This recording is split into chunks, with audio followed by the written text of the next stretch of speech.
Okay, chapter 18 is the last chapter in the book, talking about global politics. And this is a pretty big topic. There's quite a bit of stuff in that last chapter. So what I'm going to do is try to condense this as best I can into what I think is the most useful or most interesting information for you to know.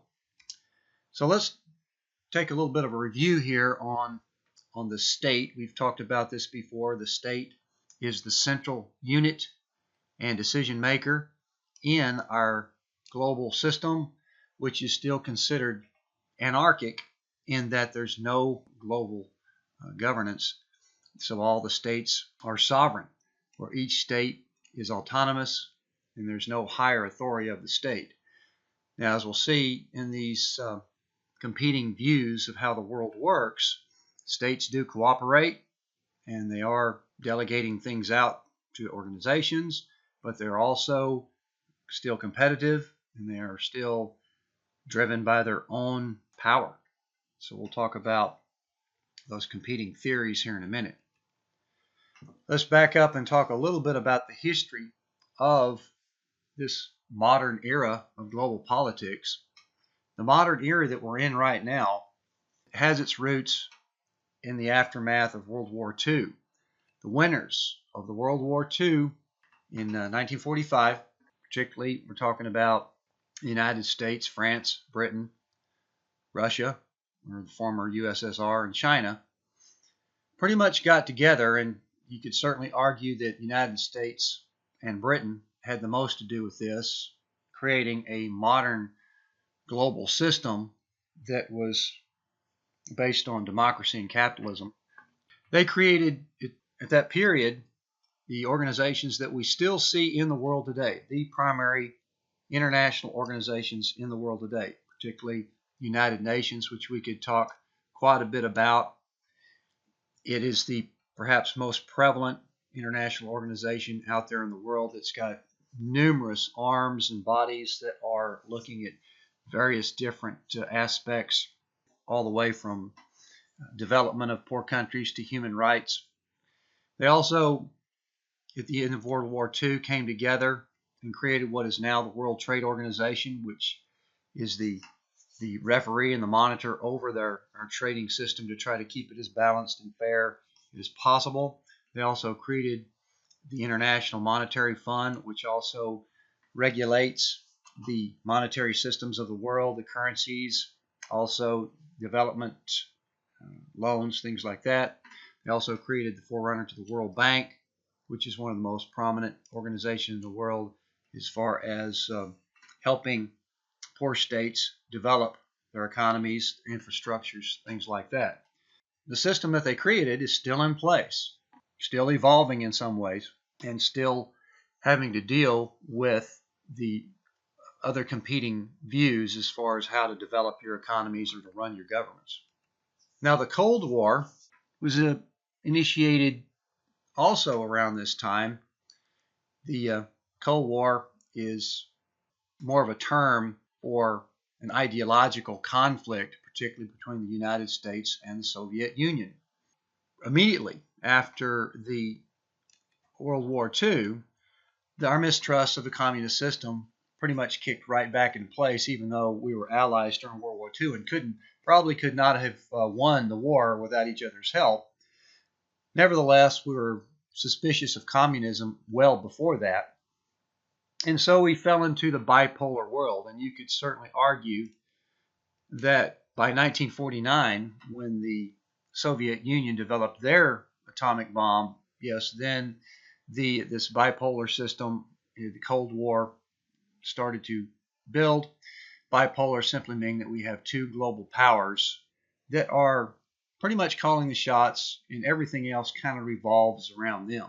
So the argument at that time was autocratic communism versus democratic capitalism. A lot of mistrust, miscommunication. We'll talk about how it fell in just a minute. But we started to see the buildup of the arms race, the missile race, the space race.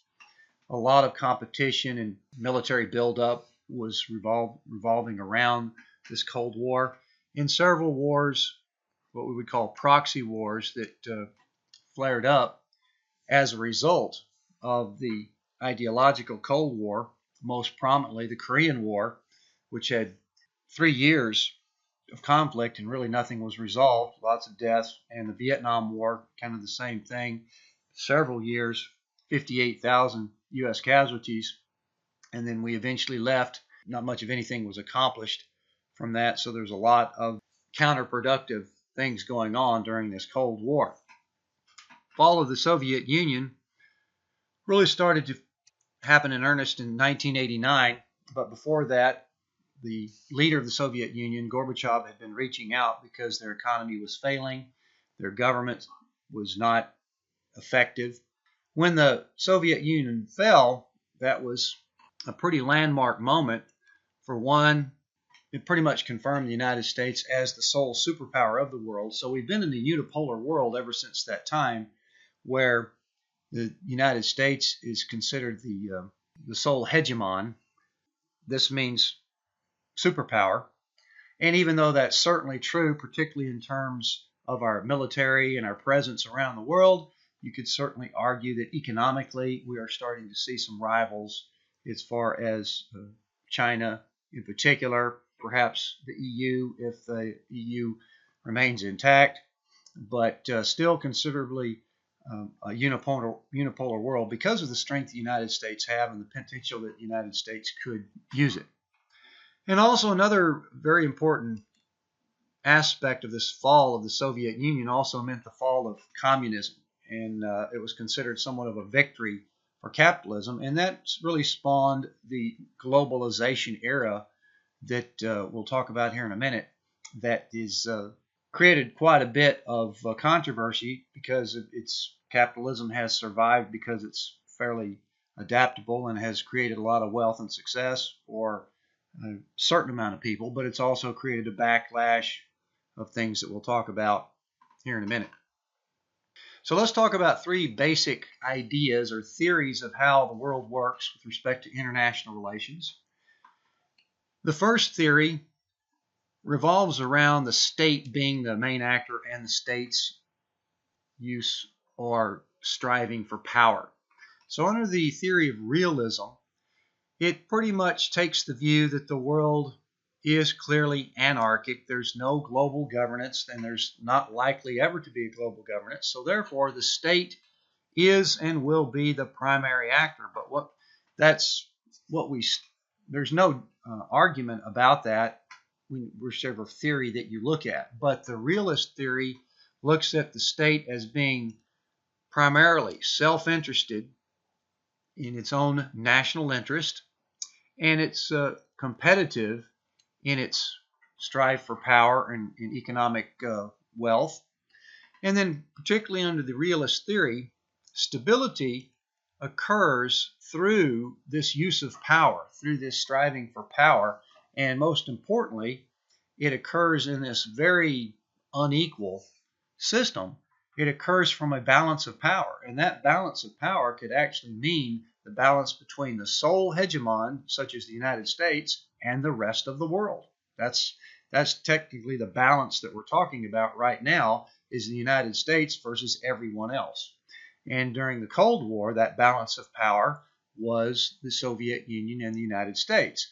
And even though it was very tenuous time, a lot of mistrust, several wars, conflicts broke up or came up as a result, there was a balance of power, and they at least did maintain their existence by not destroying each other because of that balance of power. Now, the theory of institutionalism takes it a little bit farther. It still acknowledges that the state is the sole actor, but institutionalism is based on this interdependence between states. The fact that there are mutual benefits of cooperation that the states acknowledge and the states actively engage in. Clearly, when you look at realism and institutionalism, both of them are happening at various times, but as far as a pure theory, a realist, of course, would look at it the other way. The institutionalists will look at it that this is the prevalent view of what's happening. Under the institutionalist view, states have diverse interests, and they are willing to delegate functions to the international organizations. which we'll touch on here in a minute. Now, the main difference here is that institutionalist theory, states are delegating to the international organizations to serve global interests and provide public goods, whereas from the realist view, the international organizations are created by the states and are considered like arms of the powerful states, and the states are using them to serve their own specific particular interests. So there's a little of both of that going on. It's just a variation of how it's defined. Also, under the institutionalist view, the non-governmental organizations are increasingly serving a useful purpose. They span borders. They try to tackle issues that weak states or poor states cannot resolve, or the fact that rich and powerful states are just not interested in trying to solve those problems into areas that are geopolitically insignificant to that large state. So the NGOs are private organizations, typically nonprofit, that rely on grants and funds and aid, volunteer contributions, in order to try to solve some of these problems, whether it's hunger, poverty, refugee crises, human rights, women's rights, environmental issues, things like that. They try to solve them at the ground roots level directly. So those are some of the main factors and actors of institutionalism. Now, another way of looking at our global system is what has been increasingly considered over the past 3 decades at least, or 2.5 decades, particularly since the end of the Cold War, fall of the Soviet Union, is this concept of globalization. Now, as a broad general term, globalization is referring to the integration of all of these things, whether it's economies, telecommunications, transportation, even cultural aspects of entertainment and art, crossing or amalgamating or merging across national borders. We'll talk about the pros and cons of this system, because there is somewhat of a backlash against it that's occurring right now that was perhaps partly responsible for electing a new president that was had a somewhat anti-globalist tone to him.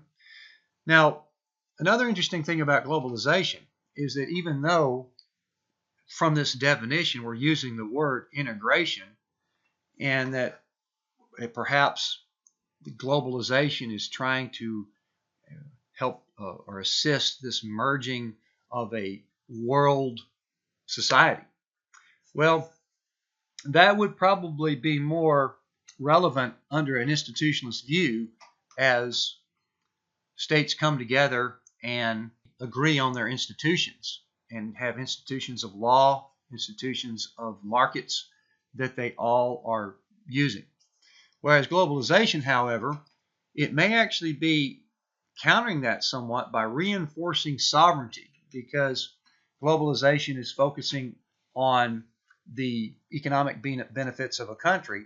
So the country is using globalization to reinforce their sovereignty rather than erode it. At least that's what we may be seeing. However, this is the paradox. Simultaneously, states are becoming even more economically interdependent. So what we're seeing perhaps is a two-tiered type of system, to where states are fiercely maintaining their sovereignty so that they can control their own borders, but at the same time are becoming, in some cases, maybe even hopelessly dependent or interdependent on other states for their economy. So it could be a very interesting evolution here. Now, globalization, and one of the reasons why it has been getting some negative kickback, is that it's typically associated with global capitalism. Even though globalization is referring to all of these things, what is typically focused on is the capitalist aspects of it. So what I would like you to do is run back to chapter 5 real quick and review the aspects of capitalism, what it means, what capital means, and particularly some of the concerns with capitalism per se, as it promotes boom and bust cycles and promotes inequality and promotes, or at least facilitates, monopolistic behavior. Well, if that's what capitalism does within a country, well, that's what it's doing globally as well. as well as bringing some states more prosperity and wealth, it also is bringing some of these other negatives to it as well. Primary positives of globalization is that, as I said, that capitalism has survived primarily because it's been adaptable and flexible enough to create wealth, particularly if people are plugged into it, know how to use it, and maybe even have more advantages than other people to use it. That's part of the concern, but it has generated relatively a lot of prosperity. It has also become somewhat of a package deal with democracy, and that also we could be seeing a little bit of a backlash on democracy as well. We talked about that before. The interdependence as well, and this amalgamation, good, bad, right, or wrong, has really nothing to do with it. If people are coming together in understanding, even in their entertainment, cultural tastes, things like that, what we start to see is generally less conflict because human beings are interacting, and regardless of the system that they're using, this is causing them to interact, and the increased awareness and understanding and interaction has shown less conflict globally. However, there are some serious concerns with globalization, and that's part of why politically we start to see kind of a seesaw back and forth between leaders and administrations that are more pro-globalization or perhaps less pro-globalization. The biggest concerns, of course, particularly within the economy and particularly within the U.S. economy, is that it is the multinational corporations have been taking advantage of it to outsource and find cheaper labor. Now, while that provides cheaper products for our consumers, it does, however, push industrialization and manufacturing off into the cheaper countries, and so therefore there's less jobs and less high-paying, stable industrial type jobs for the domestic workforce. So that's been one of the biggest concerns with globalization. We also know, as a function of capitalism, these benefits are not distributed equally. As globalization continues, we do see the divide between rich states and poor states is growing, perhaps not as fast as a rate, because the globalization has made the poor states better off. Not enough, you could argue, certainly not enough in most cases, but relatively speaking, poor states have seen some benefits from this. Just because of the fact that capitalism is conducive to inequality, well, we're starting to see that as well within the states and between states. Now, one of the biggest concerns, particularly among the poor states in this globalization of our economy, is that in order for them to get plugged in to this global capital system, they have to reform, they have to change their economies, which may not be conducive to their society or to their population or their culture. Whereas it worked for Britain back in the Industrial Revolution, back in the 1800s, 1700s, well, poor states today don't have those same abilities or advantages, but they're still pressured to open up their economies. This particularly means to not protect their industries, to engage in trade, to not socialize their economies or their industrial factors, and to privatize those, to get into the free market. This is what we call the neoliberalist view of the global economy, is that even the poor states have to conform to how the rich states are doing it. And unfortunately, the poor states lack the economic base to compete on that level. They still have a lot of development to do. We could talk literally, as I mentioned earlier, we're condensing a lot of stuff into one lecture here, but we could talk weeks about how the poor states are still politically unstable or do not have a developed infrastructure or a human infrastructure as far as educated workforce. They just don't have those things, and it takes a long time to get those. And in some cases, particularly if you stay politically unstable, you'll never get over that hump in order to get plugged in to this global capitalist system in order to develop and seriously improve your condition. And of course, another big concern about the globalization is the multinational corporations are using this global system for their power and leverage. They can bargain between states in order to avoid paying taxes or to have fewer regulations. So the multinational corporations are gaining in power in this global system because there are no global regulations on corporate activity. All those regulations are within a country. So if a multinational corporation doesn't like that U.S. is charging them this much tax or forcing them to comply with these regulations, well, a multinational can say, well, we will take our headquarters elsewhere. We'll still sell you our bright shiny gadgets that you really love to buy, but we are also going to put our base into another country and pay fewer taxes to you. Perhaps not have to worry so much about labor laws or environmental regulations. So that's one of the other concerns about globalization is the gaining power of the multinational corporations, which obviously provide a lot of benefit to the world as far as putting people to work and providing products, but we also have to look at all sides of these equations here. Now, international law, I'm only going to be able to touch on this. The international law suffers the same problem globally, is what we've kind of been hitting on here, is that there's no global Supreme Court. There's no global president with a international police force that can enforce international law.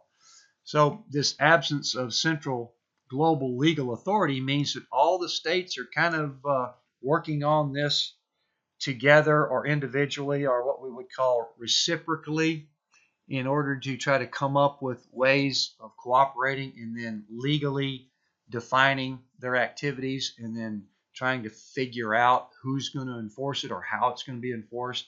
From that point alone, you could say that our international system law is still relatively primitive and still evolving.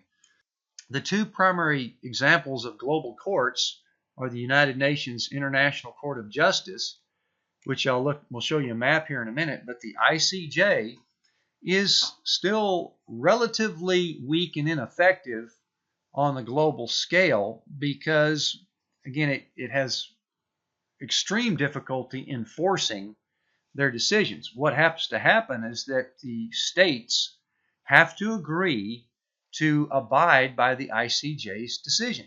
And so therefore, when two states come together and says, okay, we cannot resolve this issue, we will take it to you, ICJ, and we will agree to abide by your decision.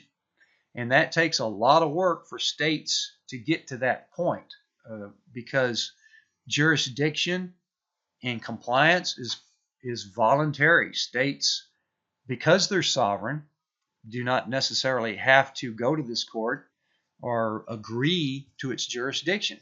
And so therefore, the states are typically bringing relatively minor issues to this court. We see border disputes perhaps between states where it's certainly not about to cause a war, because otherwise courts would be kind of powerless if the two states wanted to go to war anyway. Or they may be haggling over some economic issues or perhaps some interpretation of some international interaction. For example, last year, Australia had brought a dispute against Japan because of their whaling operation. Japan had been justifying their whaling operation for research. The Australians said that they thought that was not what Japan was really doing. It went to the ICJ, and the ICJ actually ruled against Japan to curtail their whaling operation under the guise of research. For example, Argentina and Chile had a long-standing border dispute, as you can imagine, as long as their border is, and they took that to the ICJ as well. The other type of court is relatively new. It came into effect in 2003, and that's the International Criminal Court, which was inspired particularly in the post-Cold War conflicts of Bosnia, the Bosnian War, which was a lot of civilians were killed and rendered homeless because of ethnic cleansing and genocide. There was another incredibly devastating conflict in Rwanda where 800,000 Men, women, and children were literally butchered in just a couple of months because of ethnic conflict. The International Criminal Court came together to try to pursue not necessarily states. They're trying to go after the individuals who are the perpetrators of these crimes, whether it's genocide, wars of aggression, war crimes. Now, of course, wars of aggression is still kind of on the table as far as pursuing that.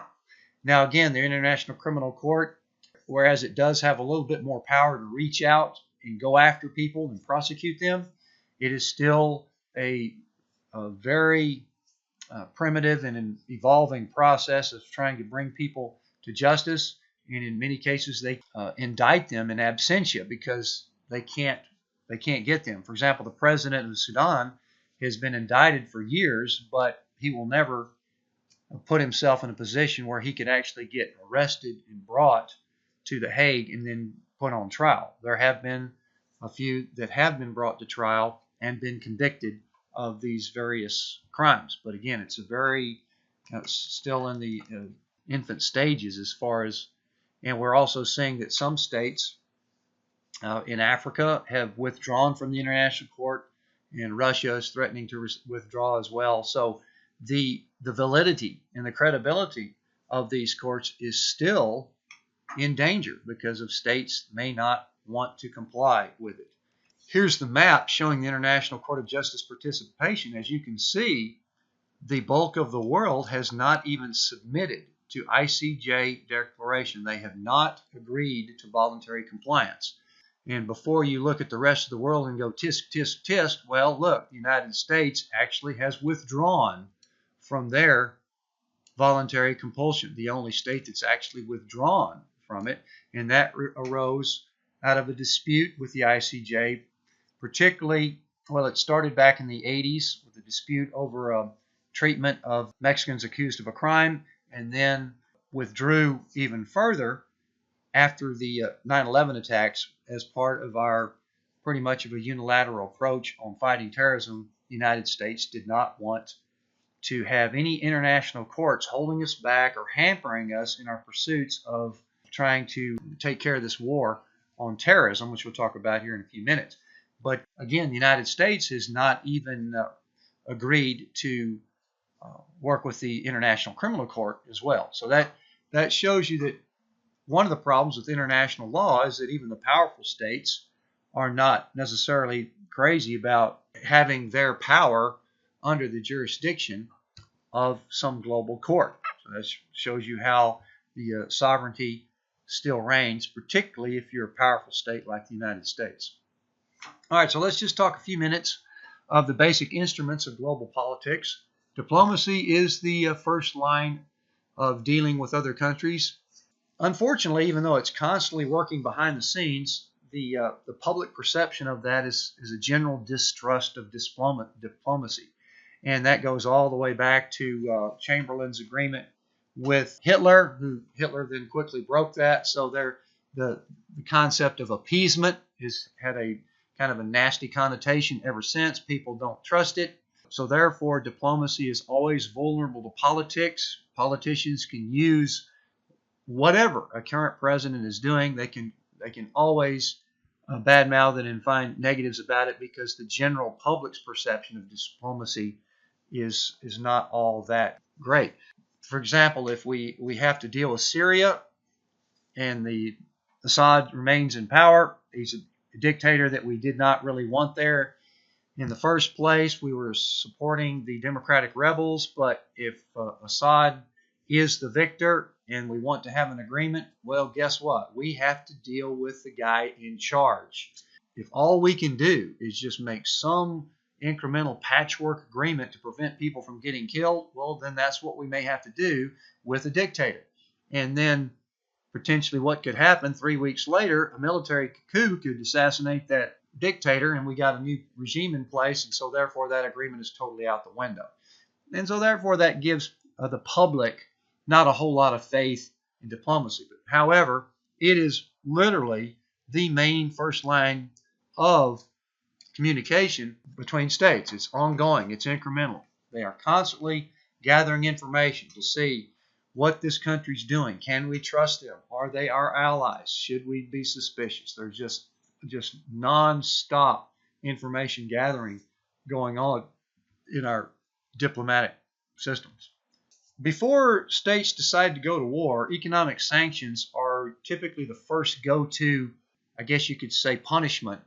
And they are reasonably effective if certain things are in place. If a state is doing something or misbehaving, doing something that the consensus or the majority of their states feel like is not a good thing to do, well, then the other states can come together and agree to put sanctions on that country, which would mean we're not going to give you oil, we're not going to buy your products, we're going to put bans on certain activities, we're going to potentially freeze assets. In fact, the Obama administration used that somewhat effectively against actors such as Venezuela, Russia, and Iran in order to get them to, particularly Iran, and in order to get them to agree to a ban on their nuclear program, trying to prevent North Korea from getting nuclear weapons. These are activities that states typically come together in order to try to maximize the effect on that country to get them to change their behavior. And so therefore, sanctions and such are more effective if all the parties are participating.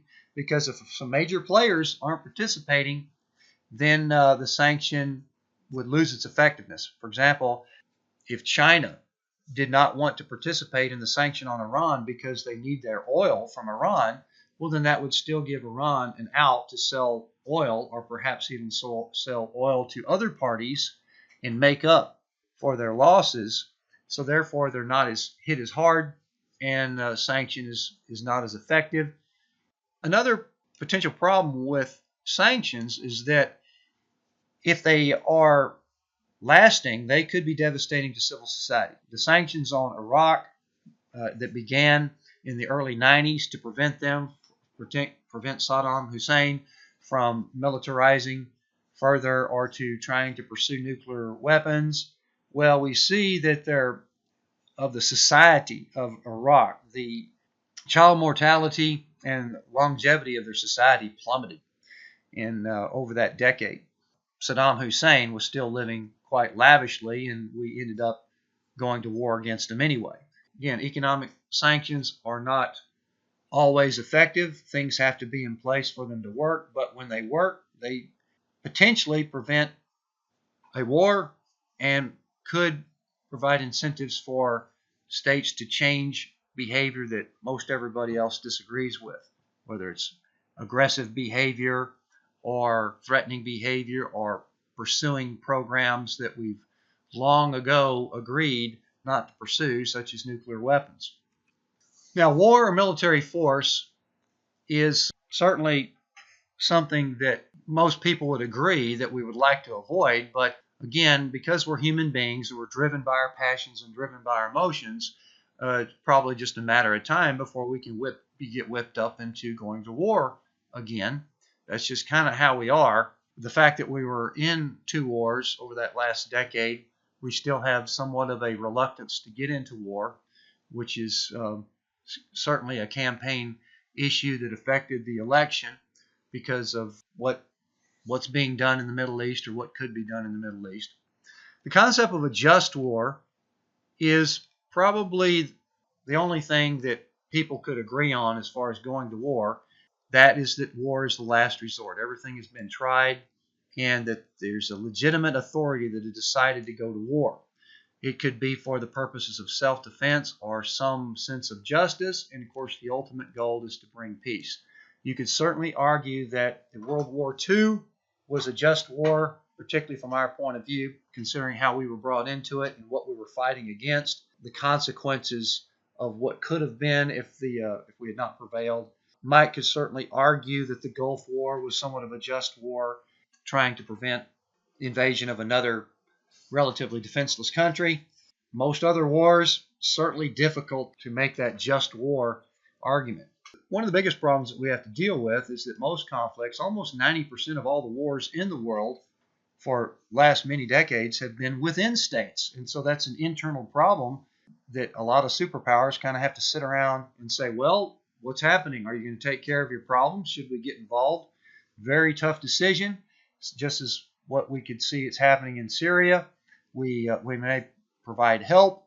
We may support democracy, things like that. But if it's an internal issue, then there's lots of other factors involved as to how or why we might get involved in it.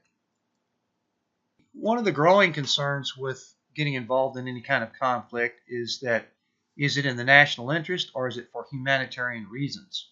National interest, of course, could be considered perhaps pursuing your own interests at the peril of others, which would not be considered just, you could argue. And then, of course, the humanitarian reasons for war could perhaps be more justified because innocent people are getting killed or becoming homeless or becoming refugees. And so, therefore, at some point, such as the war in Syria, the superpower consider getting involved just for the simple reason of stopping the war and maintaining some sort of order and control to prevent further death. That's a very difficult decision to make. Particularly, Russia has entered into that war and allied with Syria, which makes it even more complicated for if the United States was to get involved. Somewhat of a Cold War Part 2 situation, perhaps, building up there. Not likely, but again, major considerations that you have to deal with here in getting involved in any conflict. Now, the concept of preemptive war is where a state is reasonably afraid of attack, or maybe it's predicting that it's going to get attacked, so therefore it attacks first. Now, Israel has done this a few times because they live in the middle of a region that is very hostile to them. 1967 Six Days War, they preemptively attacked because they sensed the buildup on their borders, and they struck first and prevailed.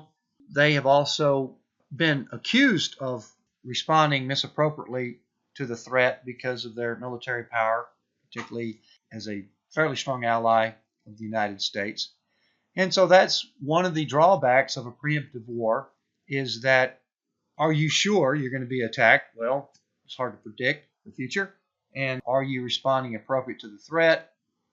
Probably not, because you want to make sure that the threat is vanquished. Now, the Iraq War was considered to be a preemptive war in that the Bush administration felt like that Saddam Hussein was pursuing nuclear, or at least weapons of mass destruction. Obviously, the aftermath of 9/11 was certainly used to help facilitate or sell that war, and it was discredited because of the problems that were experienced with the Iraq War. So this concept of a preemptive war has really lost a lot of its luster because of the Iraq War, unlikely to be pursued in the near future. Now, terrorism, of course, is one of our main preoccupations, particularly since 9/11. Terrorism has some very specific characteristics. Terrorism is targeting civilians for political purposes, not obeying any form of state behavior. States, in order to be considered states in this sovereign system of our world, have to comply with certain norms of behavior in order to be considered a state. And there's certain things that a state could not do. Otherwise, it could lose its credibility and have all these other forces act upon it, as the ones we've been talking about. But terrorist groups are clearly defined terrorism as such because they are clandestine, secretive, targeting civilians, breaking laws, and it's all an attempt to influence the politics of their situation. Their justifications, or I guess you could say their reasons for being terrorists, would certainly be valid, but of course that does not justify the tactics that are using. But what is most effective about terrorism is that they are creating fear and creating emotional responses, and perhaps even more effectively, creating economic responses to their threat. And that provides, even though they may never prevail, that's providing some sense of success or victory for them just by creating fear amongst the superpower or enormous amount of expense in order to deal with them. So that's certainly a motivation, whether they would win anything or not. It's also a fairly cost-effective, which is one of the reasons why people that are inclined to be terrorists, which we could talk a lot more about, but the fact that it's cost-effective is another thing that is attractive to those actors, in that when you look at, for example, 9/11, less than 100 people were literally involved in Al-Qaeda at that time. Only a handful of people were aware of the planning, and only 19 perpetrators pulled it off. And it was an enormous amount of destruction that literally changed the world that we live in. So that shows you how cost-effective a terrorist act can be and why it's pursued by so many disaffected people. And again, one of the primary aspects of terrorism is its use of violence, targeting innocent civilians. So however noble your ends are, do not justify the violent means, and that's why there is a predominant global norm that terrorism is not the route to go. Regardless of how ineffective a state may be, or perhaps even have some sympathy for the religious group that is behind this particular terror cell, still the counterproductivity of terrorism, there's a global norm as far as trying to prevent that. The State Department lists approximately 60 terrorist organizations that are recognized in the world. There's the website there. Just show you that real quick. This is just a small slice of it. You can see in 2013, Boko Haram, which is very prominent in Nigeria, was put on the list. And as you can see, just in the last few years, there have been several factions of ISIL, or what is also referred to as ISIS, in the Middle East, have also been added to the list of recognized terrorist groups. Now, terrorism has what we certainly would call mixed success, because while they have succeeded in killing innocent civilians to get attention of the world, drawn an enormous amount of attention and expense on trying to deal with them, you certainly might argue that they are in a losing battle in the long run. The fact that the global consensus is against them, the lack of resources, the fact that they're not necessarily effective at creating any type of credible governance. So people would eventually fall away from that. And so what we've seen is that terrorism typically subsides with the political legitimacy of their organization. Of course, that is very difficult. If a terrorist group decides that, okay, let's go start changing, and instead of being a terrorist group, we want to become a political party. As you can see how even though that literally could solve the problem, that is also very difficult to do, because if that terrorist group has killed people, that's going to be very difficult and certainly a very long time before anybody would sympathize with them as a political organization or a political party. So that's this is why it's so difficult. You might not be able to kill every terrorist on the planet, because for every one you kill, you might recruit 2 more as a result. But as people become aware, become educated, become a little bit more agreeable to the idea of diplomacy and cooperation and interdependence, and then start to come out of the terrorism into a political legitimate group, that would certainly be a long-term solution to it. But again, long-term is the key, plus the fact that a lot of people may never actually forgive them for what they had done. So this is why it's a very complicated topic. And the United States war on terrorism since 9/11, the amount of expense has been astronomical to fight the war on terror. We have certainly prevented terrorist attacks, but you certainly can't prevent all of them, particularly domestic or lone wolf type terrorists that would slip through the cracks. The intelligence budget has tripled at least since then, and of course the issue of surveillance has become a very controversial issue, in that we gave the United States considerable amount of power to surveil the population in order to prevent terrorism, but then of course backlashes into an invasion of privacy. So again, very complicated issues that we could spend weeks talking about. One final thing, let's talk about the democratic peace theory, which is a fairly interesting theory in that it's still held up. That came into prominence during the 1990s when political scientists started to study way back into the late 1700s, 1800s as to when states started to become democratic. The United States perhaps could be considered the first of the modern era when we wrote our Constitution. What they found out is that democracies have not gone to war with each other. It is still held up. You can go back and look at all the conflicts in the world over the past 200 years. At the time, the states that had gone to war with each other, there was never a case where both of them were democracies. So that has perhaps led to a push towards democracy, which also could have negative backlashes as well. And we actually have seen kind of a stagnation of democracy as a result. But the fact that democracies have domestic constraints, the leaders are held more accountable. The tax dollars that are spent on war are more scrutinized. Leaders have to get elected. Leaders, if they're not even going to engage in a war unless they know they're going to win it, of course, that's turned out disastrously for a few leaders. So there are several factors that would constrain a democracy from getting into a war. And so particularly if both sides have those constraints, we see that they are not likely to go to war to each other. However, we do see that democracies such as the United States do go to war with non-democracies. That's the trade-off of this theory, is that the United States has been at war with more than anybody else with non-democracies. You could perhaps argue as that's one of the reasons why the United States and a lot of the Western world would pursue democracies in other countries or try to facilitate or help.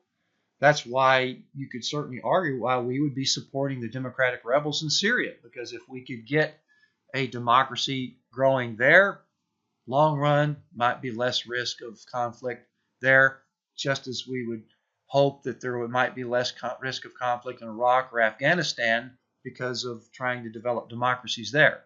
Again, lots of debate as to how well those democracies have been established or what their chances of survival are. Lots of questions still remain as some of these fledgling democracies.